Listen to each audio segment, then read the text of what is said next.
ఆకాశవాణి ప్రాంతీయ వార్తలు చదువుతున్నది కేసుమా. ముఖ్యాంశాలు: వందే మాతరం 150 సంవత్సరాల వేడుకలను ప్రధానమంత్రి నరేంద్ర మోదీ ఈరోజు ఢిల్లీలో ప్రారంభిస్తారు.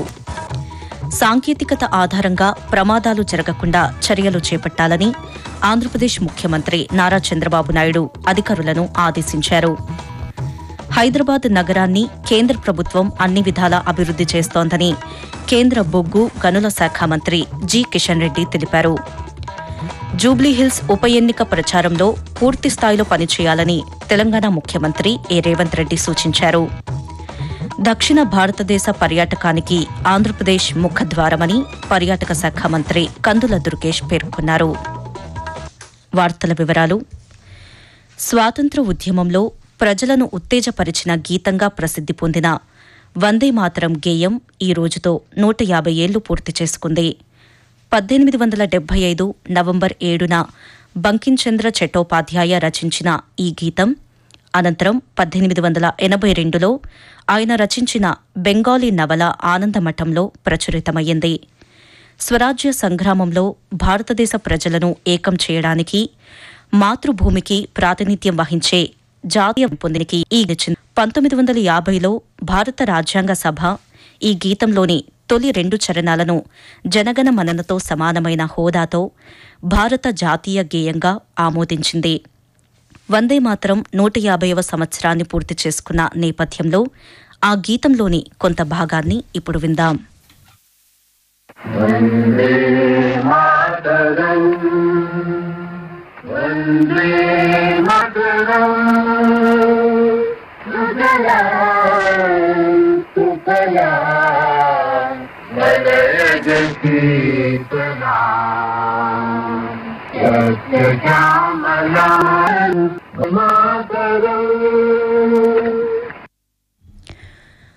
వందే మాతరం 150వ సంవత్సరాన్ని పురస్కరించుకుని కేంద్ర సాంస్కృతిక మంత్రిత్వ శాఖ ఆధ్వర్యంలో ఢిల్లీలో ఈరోజు నిర్వహించే కార్యక్రమంలో ప్రధానమంత్రి నరేంద్ర మోదీ పాల్గొంటారు.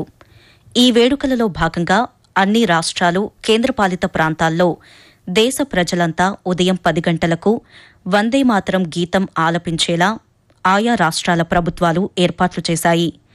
నవంబర్ 7, 2025 నుండి నవంబర్ 7, 2026 వరకు ఏడాది పొడవునా వందే మాతరం 150 ఏళ్ల ఉత్సవాలను నిర్వహించనున్నారు.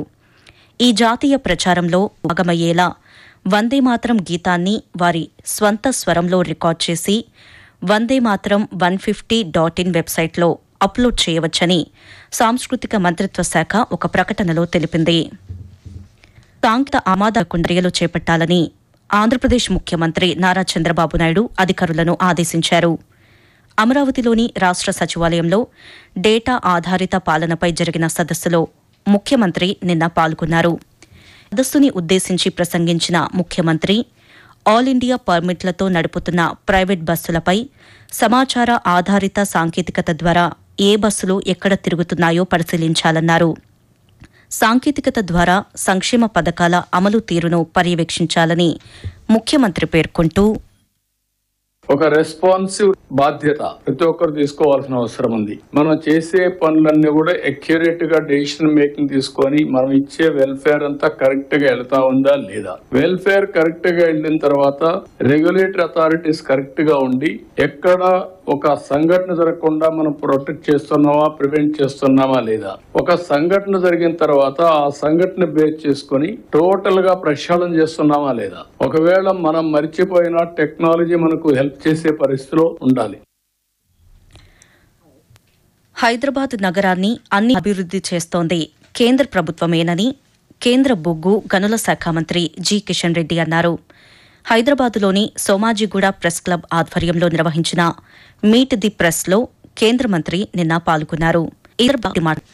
మొదస నిర్మాణానికి 15,627 కోట్ల రూపాయల అంచనాతో నివేదిక తయారైందని, దీన్ని కేంద్ర మంత్రివర్గం త్వరలో ఆమోదించనుందని చెప్పారు.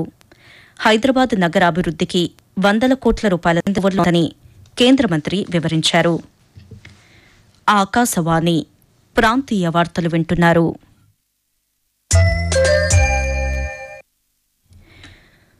ఆంధ్రప్రదేశ్లో ఓటర్ల జాబితా సవరణ ఎస్ఐఆర్ 2026కు సంసిద్ధంగా ఉండాలని రాష్ట్ర ప్రధాన ఎన్నికల అధికారి వివేక్ యాదవ్ ఎన్నికల అధికారులను ఆదేశించారు. అమరావతిలోని రాష్ట్ర సచివాలయం నుంచి ఎస్ఐఆర్పై దృశ్య మాధ్యమం విధానంలో నిన్న సమావేశాన్ని నిర్వహించారు. ఈ సమావేశంలో అన్ని జిల్లాల నుండి జిల్లా ఎన్నికల అధికారులు, కలెక్టర్లు, సంబంధిత అధికారులు పాల్గొన్నారు. ఈ సందర్భంగా వివేక్ యాదవ్ మాట్లాడుతూ ఓటు హక్కు జాబితా ఇవ్వాలని సూచించారు. లోపరహిత ఓటర్ల జాబితా రూపకల్పనే లక్ష్యంగా దృష్టి సారించాలని అధికారులను ఆదేశించారు. డూప్లికేట్ ఓటర్లు లేకుండా చర్యలు తీసుకోవాలని, క్షేత్రస్థాయిలో విచారణ చేసి ఓటర్ జాబితాను రూపొందించాలని కలెక్టర్లను ఆదేశించారు. జూబ్లీహిల్స్ ఉప ఎన్నిక ప్రచారంలో పూర్తిస్థాయిలో పనిచేయాలని తెలంగాణ ముఖ్యమంత్రి ఏ రేవంత్ రెడ్డి సూచించారు. జూబ్లీహిల్స్ ఉప ఎన్నికపై ముఖ్యమంత్రి హైదరాబాదులో మంత్రులతో నిన్న సమీక్షా సమావేశం నిర్వహించారు. ప్రచారం నిర్వహిస్తున్న తీరు, ప్రజాదరణ గురించి మంత్రులను అడిగి తెలుసుకున్నారు. ఈ సందర్భంగా రేవంత్ రెడ్డి మాట్లాడుతూ ఎన్నికల ప్రచార గడువు ఈ నెల 9తో ముగియనుండటంతో ఈ 3 రోజులు కీలకమని చెప్పారు. స్థానిక సమస్యలను తెలుసుకుని పరిష్కారానికి హామీ ఇవ్వాలని సూచించారు. దక్షిణ భారతదేశ పర్యాటకానికి ఆంధ్రప్రదేశ్ ముఖద్వారమని పర్యాటక శాఖ మంత్రి కందుల దుర్గేష్ తెలిపారు.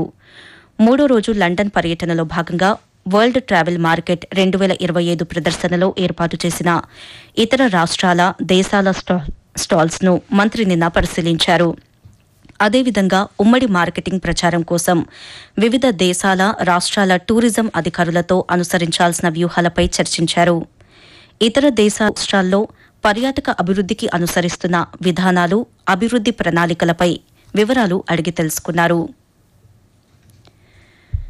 సమాజంలో విద్యార్థుల పాత్ర అత్యంత కీలకమని ఆంధ్రప్రదేశ్ మాజీ ముఖ్యమంత్రి, వైఎస్సార్ కాంగ్రెస్ పార్టీ అధ్యక్షులు వైఎస్ జగన్మోహన్ రెడ్డి పేర్కొన్నారు. గుంటూరు జిల్లా తాడేపల్లిలోని పార్టీ కేంద్ర కార్యాలయంలో ఆ పార్టీ విద్యార్థి విభాగం నాయకులతో ఆయన నిన్న సమావేశమయ్యారు. ఈ సందర్భంగా మాట్లాడుతూ నుంచి మీరంతా ఇప్పుడు జనరేషన్ జీలో ఉన్నారు. నెక్స్ట్ భావితరానికి మీరంతా కూడా దిక్సూచులు కాబోతా ఉన్నారు. గట్టిగా యువత అడుగులు ముందుకు వేస్తే దేశాలలో గవర్నమెంట్లు మారిపోతా ఉన్నాయి. ఆ కైండ్ ఆఫ్ పొటెన్షియల్ ఉన్న వాళ్ళు యువకులు. యంగ్స్టర్స్ గా మన పాత్ర అన్నది ఎంత క్రిటికల్ అన్నది గుర్తుపెట్టుకుంటాం. కారణం ఏంటంటే మనం మార్చకపోతే ఈ వ్యవస్థ మారదు.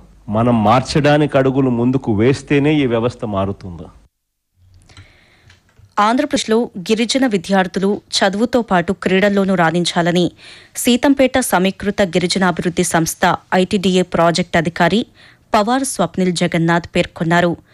జనజాతీయ గౌరవ దివస్ కార్యక్రమాలలో భాగంగా విద్యార్థుల క్రీడా పోటీలను ఆయన నిన్న ప్రారంభించారు. ఈ సందర్భంగా స్వప్నిల్ జగన్నాథ్ మాట్లాడుతూ గిరిజన విద్యార్థుల్లో ఎంతో క్రీడా నైపుణ్యం దాగి ఉందన్నారు. వారి నైపుణ్యాన్ని గుర్తించి ప్రత్యేక శిక్షణ ఇస్తున్నామని పేర్కొన్నారు. వాతావరణం. నైరుతి బంగాళాఖాతం నుండి ఉత్తర కేరళ వరకు తమిళనాడు మీదుగా ఏర్పడిన ద్రోణి 5.8 కిలోమీటర్ల ఎత్తులో విస్తరించి కొనసాగుతోందని అమరావతి వాతావరణ కేంద్రం వెల్లడించింది.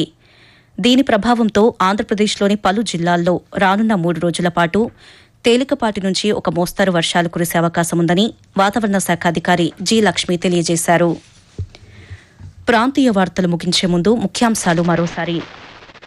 వందే మాతరం 150 సంవత్సరాల వేడుకలను ప్రధానమంత్రి నరేంద్ర మోదీ ఈరోజు ఢిల్లీలో ప్రారంభిస్తారు. సాంకేతికత ఆధారంగా ప్రమాదాలు జరగకుండా చర్యలు చేపట్టాలని ఆంధ్రప్రదేశ్ ముఖ్యమంత్రి నారా చంద్రబాబు నాయుడు అధికారులను ఆదేశించారు. హైదరాబాద్ నగరాన్ని కేంద్ర ప్రభుత్వం అన్ని విధాలా అభివృద్ది చేస్తోందని కేంద్ర బొగ్గు, గనుల శాఖ మంత్రి జి కిషన్ రెడ్డి తెలిపారు. దక్షిణ భారతదేశ పర్యాటకానికి ఆంధ్రప్రదేశ్ ముఖద్వారమని పర్యాటక శాఖ మంత్రి కందుల దుర్గేష్ పేర్కొన్నారు. ఆకాశవాణి ప్రాంతీయ వార్తలు ఇంతటితో సమాప్తం.